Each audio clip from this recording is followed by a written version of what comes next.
तो आपको सभी को पता है कि हम ऑलरेडी वीडियो अपलोड कर चुके हैं फार्मास्यूटिक्स का। और जैसा कि आज हम community and pharmacy management D pharma second year का भी हम अपलोड करने जा रहे हैं, जो कि इम्पोर्टेंट से इम्पोर्टेंट क्वेश्चन होते हैं उनको ही हम अपलोड कर रहे हैं। तो आप हमारे चैनल में बने रहना। और इस बार इस वीडियो में आपको आंसर भी बताऊंगा लास्ट में कि इसके आंसर सभी के आपको कहाँ पर मिल जाएंगे, एक ही जगह पे। ठीक है, तो ये सबसे इम्पोर्टेंट क्वेश्चन होने वाले, मोस्ट इम्पोर्टेंट क्वेश्चन मान के चलना, जो कि आपके बार बार पूछे जाने वाले क्वेश्चन है। ठीक है ना। आपको जैसा कि मैं ये चीज़ और बता दूं कि आपने मेरे पिछली बार भी देखा था कि पिछले साल मैंने वीडियो अपलोड किए थे तो उनमें से 70 to 80% क्वेश्चन सेम गए थे हमारे। ठीक है ना। आप प्रीवियस मेरे जो वीडियोस अपलोड कर रखे हैं पिछले साल के, आप जाके चेक कर लेना। फर्स्ट ईयर का जो पेपर हो रखा है उनको, और पेपर भी आपको मेरे कम्युनिटी के अंदर मिल जाएगा, कम्युनिटी के अंदर मिल जाएगा। ठीक है ना, यूट्यूब चैनल पे। तो चलो हम बढ़ते हैं आगे और देखते हैं क्वेश्चनों को। तो आपको पहले अपन शॉर्ट आंसर के बारे में बात करेंगे। जो शॉर्ट आंसर है, one line one sentence question, उनके बारे में आपको यहाँ पे पूछा गया है फुल फॉर्म ऑफ ओटीसी। तो ओटीसी का फुल फॉर्म बताना है, जैसे ओवर द काउंटर ड्रग। ठीक है ना। फिर सेकंड अपन बात करते हैं कि यहाँ पे आपको सीओपीडी है ना। तो सीओपीडी का full form chronic obstructive pulmonary disease होता है। ठीक है ना। और सभी को पता है full form of HIV and AIDS का, तो आपको सभी को पता ही है कि क्या होता है। ठीक है ना। तो एचआईवी की बात कर लेते हैं, ह्यूमन इम्यूनो डिफिशिएंसी वायरस। ठीक है। और एड्स का एक्वायर्ड इम्यूनो डिफिशिएंसी सिंड्रोम। ठीक है ना। तो आपको ये इंपॉर्टेंट क्वेश्चन है। और एक आगे नेक्स्ट बात करते हैं, the minimum qualification for registration as a registered pharmacist is. मतलब एक रजिस्टर्ड फार्मासिस्ट होने के लिए उसके क्या मिनिमम क्या क्वालिफिकेशन होनी चाहिए, तो वो मिनिमम डी फार्मा है। ठीक है ना। आपको पता है कि डी फार्म, बी फार्म, ठीक है ना, बी फार्म आपके एम फार्म और फार्म डी होता है, but minimum qualification is the D pharm. Okay. और इसमें एक क्वेश्चन आप यहाँ पे ऐड भी कर सकते हो कि मिनिमम एज क्या होनी चाहिए रजिस्ट्रेशन करने के लिए फार्मासिस्ट को, तो 18 ईयर का होना चाहिए मिनिमम। ठीक है ना। ये भी क्वेश्चन पूछा जाता है। लैटिन टर्म्स सोर्स मीन्स क्या होता है, सिट अप्स सिट। ये आंसर इसका मैंने साथ में लिख दिया, बहुत अजीब है। जितने भी लैटिन है, आरक्स का जैसा हो गया, ठीक है ना, इसका भी आप लैटिन वर्ड ध्यान रखना।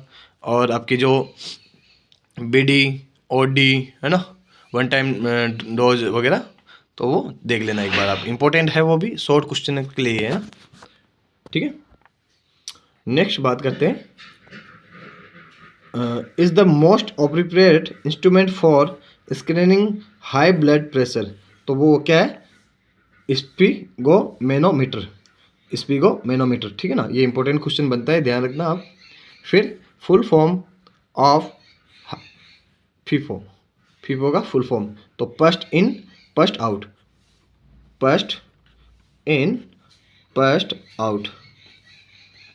ठीक है, ये आंसर होने वाला है इसका। फिर full form of SOP pharmacy. तो SOP pharmacy standard operating procedure. ठीक है, ये क्वेश्चन होने वाला है। आपको मैं एक चीज़ और बता दूं कि आपके ये सारे क्वेश्चन इंपॉर्टेंट होने वाले हैं। आप जाके चेक कर सकते हो हमारे पहले के पुराने वीडियोस, आपको पता चल जाएगा। और अगर आपके जो ये important question same to same आते हैं, इनका पैटर्न चेंज हो सकता है, बट सेम टू सेम मेरा मानना यही है। ठीक है ना। तो आप जैसे ही आपके एग्ज़ाम हो जाए, तो इसके बाद में आके आप इस पर कमेंट करना कि आपके कितने क्वेश्चन राइट गए थे, कितने मैच हुए थे इसमें।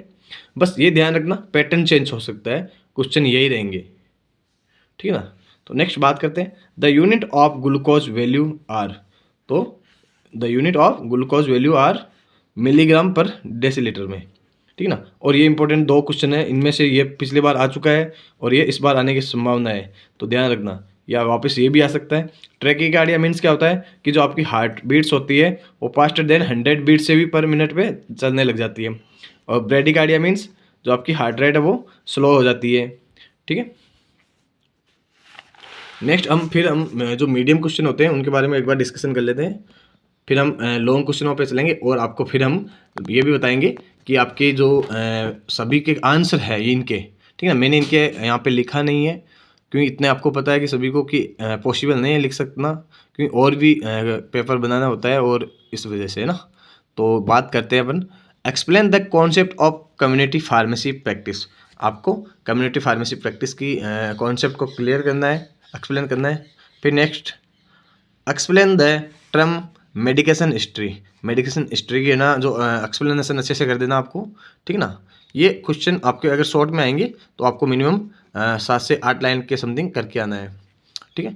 फिर नेक्स्ट बात करते हैं, describe the drug product related responsibilities of community pharmacy. मतलब जो कम्युनिटी फार्मेसी होती है, ठीक है ना, तो उसमें जो ड्रग के प्रोडक्ट आते हैं उनके रिगार्डिंग क्या क्या रिस्पॉन्सिबिलिटीज होती है एक एज ए फार्मासिस्ट की, वो आपको यहाँ पे बताना है। फिर define OTC medication in India. जो ओटीसी मेडिकेशन है उनको अच्छे से आप डिफाइन कर देना, ओवर द काउंटर ड्रग को, कि कौन कौन सी उसमें मेडिसिन हो सकती है, ठीक है ना, जैसे पीसीएम वगैरह। ओके। फिर जो आपकी सर्दी जुकाम की आती है नॉर्मली, वो मेडिसिन की बात हो रही है यहाँ पे। फिर what is community pharmacy management. तो कम्युनिटी फार्मेसी मैनेजमेंट क्या हैंडल करता है, कैसे उनका काम करने का तरीका है, वो सारा कुछ इसमें बताना है। What is SOP in pharmacy. तो एसओपी का मैंने आपको अभी फुल फॉर्म भी बताया था, स्टैंडर्ड ऑपरेटिंग प्रोसीजर। तो आपको उसके बारे में कुछ डिटेल में बता देना है, ठीक है।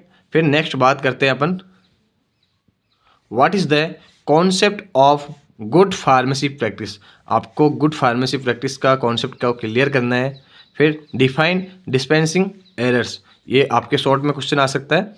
और साथ में राइट कॉज डिस्पेंसिंग एरर्स, मतलब क्या कारण होता है डिस्पेंसिंग एरर्स का, कि इस वजह से एरर्स की वजह से वो चीज़। फिर नेक्स्ट बात करते हैं, right note on labelling of dispensed medication. आपको कैसे लेबल कर सकते हो, उसको कैसे दे सकते हो, उसके बारे में डिस्क्राइब करना है आपको। फिर आपको सबसे important point, this is very important, short में एंड लॉन्ग में ये इंपॉर्टेंट बनने वाला आपके, डिफाइन प्रिस्क्रिप्शन और उसके हैंडलिंग वगैरह, जो भी इसके सारे पार्ट्स हैं उनके बारे में अच्छे से एक बार रीड कर लेना, क्योंकि इसमें आपके शॉर्ट क्वेश्चन भी बनेगा, लॉन्ग क्वेश्चन भी बन सकता है और मीडियम क्वेश्चन भी बनेगा, बट आएगा इसमें से ज़रूर, ये पिक्स आपकी। फिर नेक्स्ट बात करते हैं, what are the benefits of patient counselling. तो आपको पेशेंट काउंसलिंग की जो बेनिफिट्स मिलते हैं उनको, वो आपके उसके अंदर डिस्कस करना है, ठीक है। फिर अपन बात करते हैं मोस्ट इंपॉर्टेंट क्वेश्चन, ये आपके यूनिट वाइज मैंने एज ए सीरियल वाइज बना रखा है, तो आप अच्छे से जाके देख लेना। और इसके आपको मैं होंगे जितने बहुत आपके इसके आंसर के मैं आपको बता दूंगा कि कहाँ पे मिलेगा, तो वो चीज़ आप लास्ट तक बने रहेंगे तभी आपको मिलेगी कि इनके आंसर कहाँ पर है, ठीक है। अच्छे से देखना वीडियो, अच्छे से समझना, उसके बाद में ही आपको इनके आंसर भी मिल जाएंगे इस बार में, ठीक है। तो बात करते हैं, what is the community pharmacy, right the definition history and development. तो इसमें ये शॉर्टली क्वेश्चन भी बन सकता है कि डिफाइन कीजिए कम्युनिटी फार्मेसी को, ठीक है ना। फिर डिफाइन कीजिए कम्युनिटी फार्मेसी हिस्ट्री को। तो ये शॉर्ट क्वेश्चन भी बन सकते हैं और लॉन्ग क्वेश्चन भी बन सकते हैं, ठीक है। Describe in detail in the professional responsibilities of community pharmacist. तो जो कम्युनिटी में वही क्वेश्चन आ गया, अभी मैंने जो पीछे शॉर्ट में बोला था, ये लॉन्ग में क्वेश्चन बन रहा है कि कम्युनिटी फार्मासिस्ट की क्या क्या रिस्पॉन्सिबिलिटीज होती है, ठीक है ना, इस प्रोफेशन में फार्मासिस्ट की। फिर नेक्स्ट बात करते हैं अपन कि define prescription and parts handling of prescription.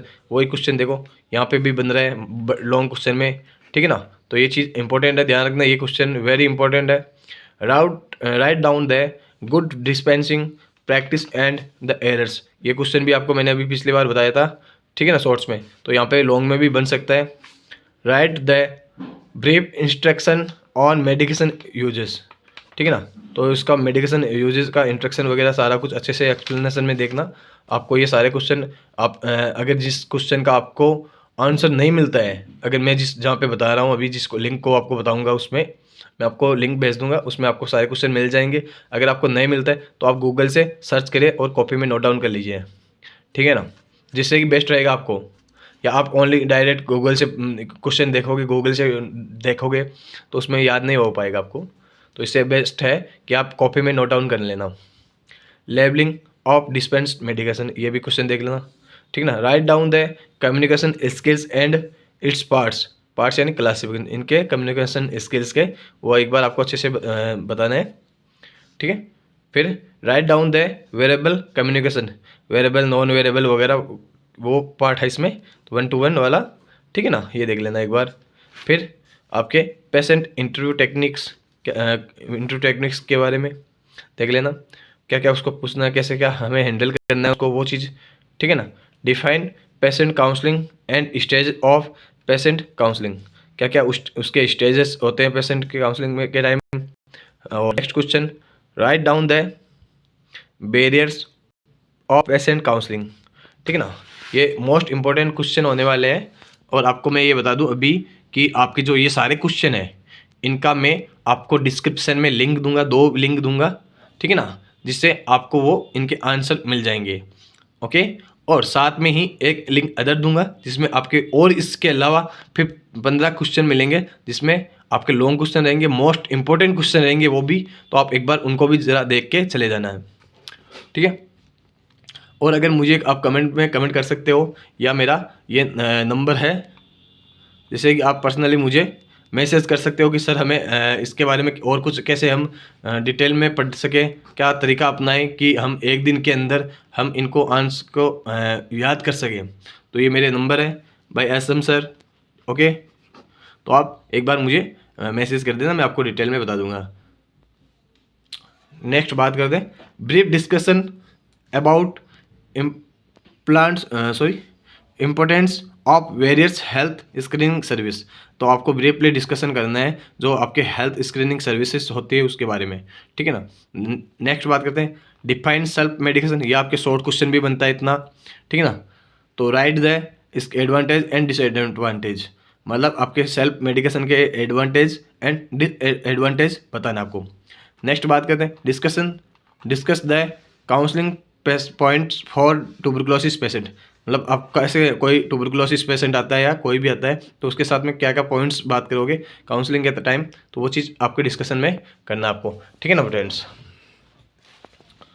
Okay, next बात करते हैं, मोस्ट इंपॉर्टेंट क्वेश्चन नेक्स्ट है, define community pharmacy, discuss the development of pharmacy profession in India. जो डिफाइन करना है आपको कम्युनिटी फार्मेसी का, ये तो आपको बार बार क्वेश्चन आ रहा है देखो, तो आपको कहीं भी शॉर्ट मिल सकता है। फिर next discussion the development of pharmacy profession in India, India में क्या इसका प्रोफेशन है वो वगैरह आपको। फिर नेक्स्ट बात करते हैं अपन patient counselling points for asthma, diabetes, hypertension, tuberculosis and cough, इसके बारे में आपको अच्छे से काउंसलिंग करना है, डिस्क्राइब करना है, ठीक है ना। काउंसलिंग मतलब उसको एक्सप्लेनेशन वगैरह, आप अगर आपने पढ़ा होगा तो आपको बहुत कुछ समझ में आ रहा होगा, ठीक है ना। नहीं, आप गूगल से भी ट्राई, इसके क्वेश्चन इंपॉर्टेंट ओनली आपको पास होने के लिए ये क्वेश्चन बहुत है, 100% कह रहा हूँ मैं कि ये क्वेश्चन आपके लिए पास होने के लिए बहुत है, अगर आपने इतना ही करके चले गए तो, ठीक है ना। नेक्स्ट बात करते हैं, explain inventory control and inventory management, आपको inventory control and inventory management के बारे में डिस्कस करना है।